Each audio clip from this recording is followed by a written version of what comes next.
Let's discuss.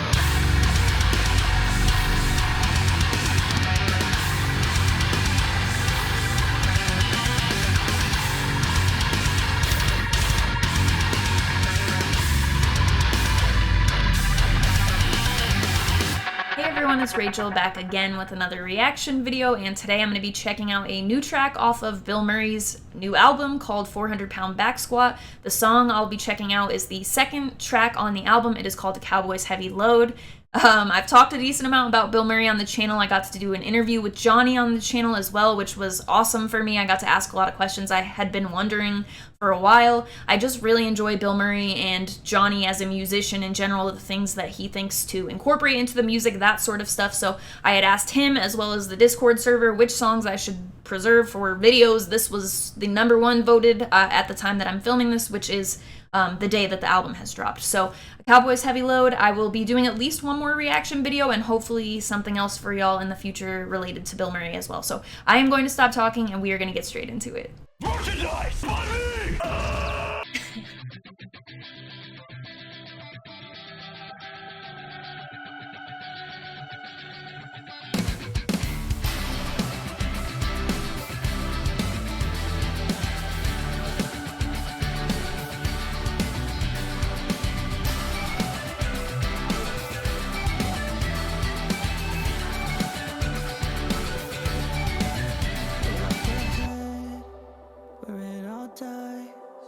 No one is there for you.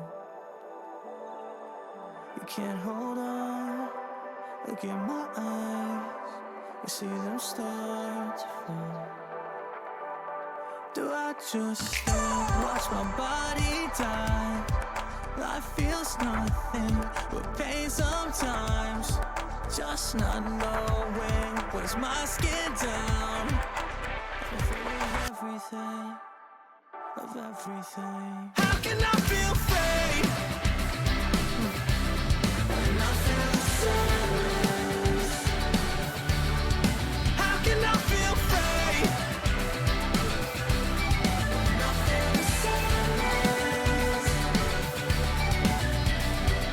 Circling around my head. What are you after? Are you gonna be okay?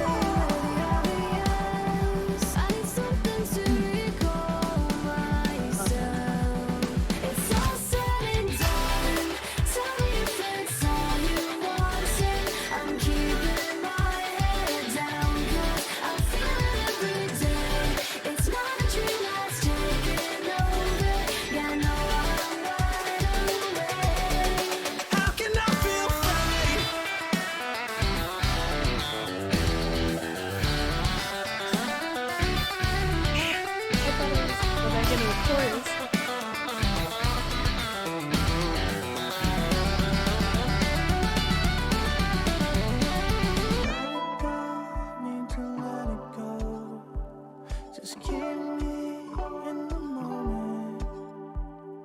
Let it go, need to let it go. I know I'll be okay. How can I feel afraid? There we go.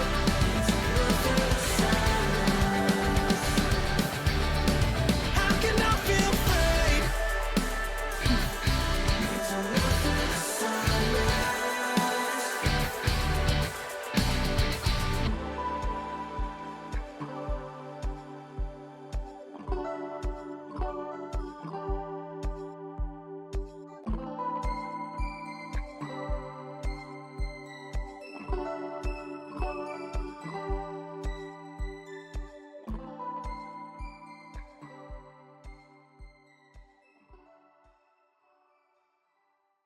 Bilmuri, Acowboysheavyload.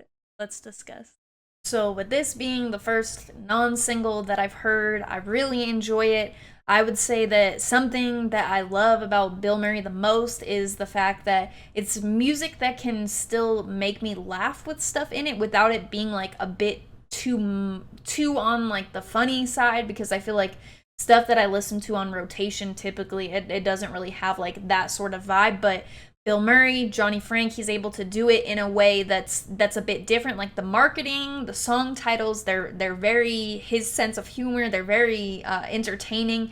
But when it comes to the music itself, I feel like the stuff that makes me laugh is more along the lines of like something that I wouldn't expect to be included in there, or something that is worked into a song that I typically don't see. Even sometimes if it's not so much unexpected. Like for example, in this song, really my purpose in bringing this up and such is that you have that portion where I was pretty set that it was going to go back into the chorus, and rather than doing that, it went into that like country inspired type like guitar solo in there that had like that twang to it and stuff. And given Eggy Pocket and my conversation with Johnny that I did on the channel where we talked a bit about country music influence and stuff like that, it's not that surprising, but still made me laugh because I was 100% expecting it to go back into the chorus right there, and it just went into that. And I find it very impressive and quite cool that there's able to be all of these influences that Johnny has on the music that he listens to often. It takes these influences from what he's listening to that really is like not in line with the genres that he's most actively blending and stuff. Like the elements that he's bringing into these songs aren't commonly used in whatever you would really label Bilmuri's music as overall. Like with on the interview with Johnny, I talked about Eggy Pocket. We talked about how he was listening to a lot of 100 gecs when he wrote Eggy Pocket, because I brought up some of the sounds I was hearing and stuff, and how I hadn't heard them before. And then after that interview, I went and listened to 100 gecs, and I heard more of that, and it kind of expanded a little bit of my knowledge on that sort of sound and where he was getting these influences.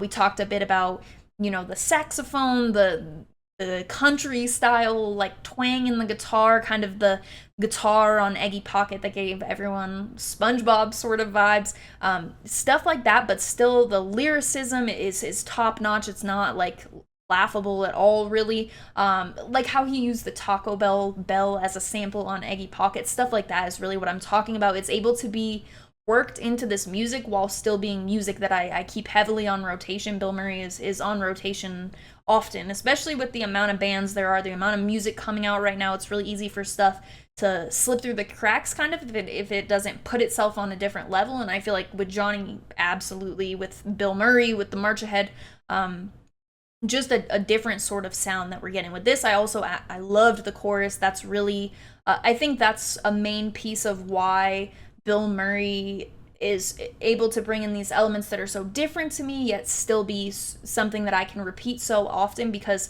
like the main bulk of Bilmuri is pretty much what I love to listen to. I got into Attack. That's how I really got familiar with Johnny. It was a long time ago. I was in high school at this point, and just some of the style of vocals and stuff at that point, they were very much my thing. And I feel like with the time that's passed since then, unfortunately, a lot of time has passed since I've been in high school, but with the time that has passed and how my music taste has changed since then, I feel like when I found Bilmuri in 2019, it was perfect for me. It's just got that style of chorus that has the catchiness. His voice is really incredible, but also works in like the heavier aspects into some of the songs, stuff like that. But here, really, that chorus was my main focus. That solo definitely taking me a bit by surprise, and just hearing some of the elements. It didn't sound like crazy far off from Eggy Pocket's sound. I kind of was expecting it to, and I'm not upset about that, because I very much enjoyed Eggy Pocket. It definitely is bringing something a bit different. I think on this specific song, at least, less of like the 100 gecs sort of vibe, and seems to be being replaced by something that I haven't quite pinpointed yet, because I felt like this one was didn't have as cohesive of a sound as most with Farquaad as most of the tracks on Eggy Pocket do, if that makes sense. Like I didn't feel like the theme was quite as obvious only hearing the song. So I'm planning on doing more videos, like I mentioned, off this album. There should be 2 or 3 that I'll end up doing. So with those, I'll probably have a better idea of that. I'll talk a little bit more about those things. But yeah, those are really my thoughts after listening to my first non-single off of 400 Pound Back Squat. In the description of this video, you can find the album stream link for the visuals that I reacted to. It has the full album. Johnny always does something like that for the albums, which I find very entertaining and stuff. They have great ads that aren't like super, they're very the marketing that I was talking about with Johnny. So Yeah, well, I'm guessing. I included one in this video, so you can see why I would say that. I'm assuming they're all pretty similar throughout the video anyway. That will all be there along with my link tree in the description where you can find the invite for the Discord server that I talk about all of the time on the channel. It is full of a bunch of my favorite people, some of the people that have really helped me get through this past year and a half that's been really difficult and weird and a lot of time at home. We talk about a lot of music-related stuff, a lot of stuff unrelated to music. It's kind of across the board. So if that interests you at all, that will be there along with my Instagram profile link. On Instagram, it's all music related stuff. I try to do 2 posts a week of merch, so that will be vinyl, shirts, sweatshirts, flags, whatever I have ready, really, or new at that time to post on Instagram, as well as every Friday posting a chart of what I've listened to the most over the course of the week. Top 25 most listened to, whether it be singles, albums, EP, whatever I have listened to the most. I post that every Friday. So if that interests you at all, my handle on there is Rachel Reacts, just like my YouTube channel, but I will have that link for you down in the description of this video. As always, thank you very much for watching. I appreciate it.